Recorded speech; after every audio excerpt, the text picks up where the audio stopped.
Porque a nossa leve e momentânea tribulação produz para nós eterno peso de glória, acima de toda comparação. Se você pensar na ideia de comparação e associar as palavras que ele usa aqui, de um lado leve, que é falta de peso, de outro peso de glória, você vai entender que Paulo está usando como analogia a balança romana. Se colocava um peso padrão, aliás, quando era criança, a geração de meus pais ainda via isso. Quando a mamãe ia comprar alguma coisa na feira, me deu 1 quilo de alguma coisa, se colocava de um lado da balança o peso padrão de 1 quilo, ou que pelo menos a gente acreditava que fosse.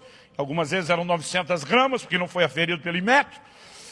E do outro lado ia se colocando a fruta, o que quer que seja, até que ela comparasse, equilibrasse. Paulo está dizendo que a tribulação é leve. Por que ela é leve?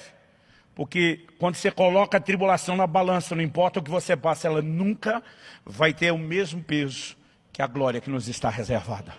Ele diz, não dá para comparar. E se não dá para comparar, ele disse, não deveria dar a mesma atenção aos dois. Olha o verso 18. Não atentando, e atentar é prestar atenção, não atentando nós nas coisas que se veem, mas nas que se não veem. Porque as que se veem são temporais, e as que se não veem são eternas. Você precisa decidir onde você vai colocar os seus olhos.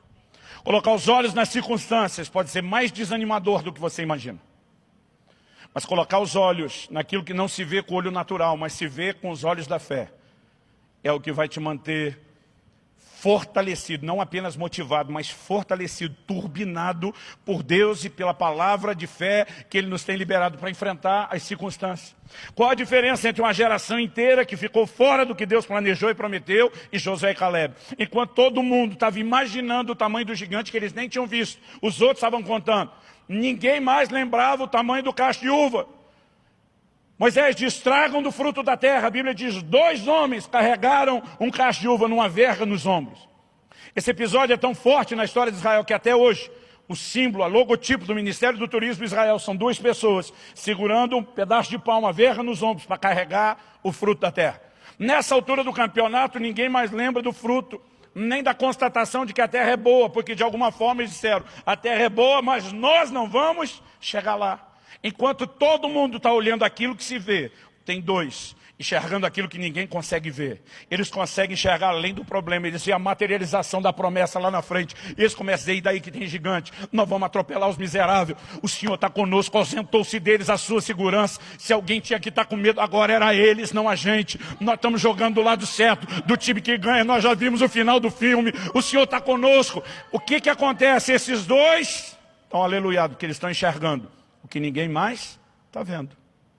Agora, Paulo é claro, não só em dizer que você escolhe aonde coloca os olhos. A palavra aqui, atentar, traduzida como atentar, escopeu, no grego, ela significa não apenas olhar, mas ela tem a ideia de observar, de contemplar, que é um olhar mais atento. Uma das sugestões de tradução é fixar os olhos em algo ou alguém. E a NVI traduziu dessa forma, assim fixamos os olhos, não naquilo que se vê, mas no que não se vê. Porque essa escolha de onde fixar os olhos? Ele diz, porque o que se vê é transitório. A versão de Almeida diz, são coisas temporais, mas o que não se vê é eterno. Qual a diferença entre uma coisa e outra? Circunstâncias, elas mudam. Você pode estar hoje mais quebrado que arroz de terceira. Naquele estado de se chamar a mulher de meu bem, o banco confisca de tão endividado. Mas amanhã você pode estar testemunhando que Deus mudou a sua sorte, que você virou a mesa e que você está vivendo um momento de grande provisão, porque as circunstâncias mudam. Você hoje pode estar enfermo e amanhã pode estar testemunhando que recuperou a saúde de uma forma plena, completa. Você pode estar enfrentando um problema familiar, mas amanhã você pode estar testemunhando que Deus mudou a sua sorte, trouxe restauração para a sua casa, porque circunstâncias mudam. Por favor, diga amém. Melhor se falar amém, porque você não vai falar amém para o resto agora. Mas o inverso também é verdadeiro. A família pode estar bem hoje, você não sabe que vai ter um problema amanhã. A saúde pode estar bem hoje, você não sabe o que vai enfrentar amanhã. As finanças podem estar bem hoje, você não sabe o que vai enfrentar amanhã. Porque as circunstâncias são instáveis. Paulo diz para Timóteo, manda os ricos desse mundo que não põem a sua esperança na incerteza das riquezas. Ele está dizendo, nem quem está bem pode confiar nas circunstâncias, porque circunstâncias mudam. De bom para ruim, de ruim para bom, elas mudam, elas são temporais, elas são passageiras, elas são transitórias. Então não adianta fixar os olhos nelas. Ele está dizendo que você quer um guia seguro, fixa os olhos naquilo que não se vê. Porque são verdades absolutas, eternas, imutáveis. Quando a palavra de Deus é liberada, ela é digna de confiança. Se Deus está dizendo, eu vou abater o gigante diante de vocês, você pode contar que isso vai acontecer. Se Ele está dizendo, eu vou introduzi-los na terra, você pode esperar que isso vai acontecer, ainda que não seja da maneira como você esperava. E que com surpresas de gigantes no meio do caminho. O profeta Jeremias, que viveu numa geração apóstata, uma realidade, além de triste, trágica, caótica. E diz em Lamentações, capítulo 3, verso 21, quero trazer à memória aquilo que me dá esperança. Algumas coisas que eu e você começamos a contemplar, a fixar os olhos, ou a pensar, ou lembrar, elas não fortalecem a esperança. Elas, na verdade, vão fortalecer o desânimo. E o desânimo não pode entrar antes da inspiração, antes da esperança, antes daquilo que nos move. Então nós precisamos permitir que o nosso coração se fortaleça. Quando Paulo começa a dizer que o peso de glória está acima de comparação, ele está fazendo coro com o que diz em Romanos 8,18. Pois tenho para mim que as aflições do tempo presente não podem se comparar com a glória que em nós há de ser manifesta.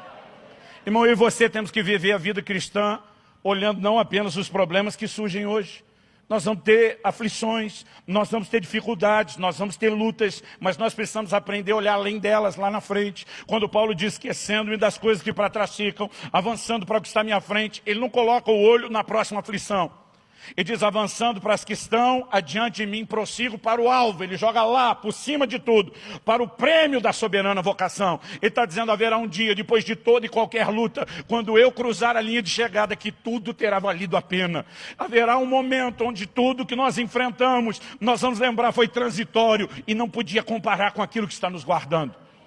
Agora, qualquer pessoa que vive a vida cristã olhando só para a circunstância vai desanimar. Quem consegue olhar além delas, o desfecho, o cumprimento da promessa, vai viver algo diferente. Vai ter combustível dentro de si.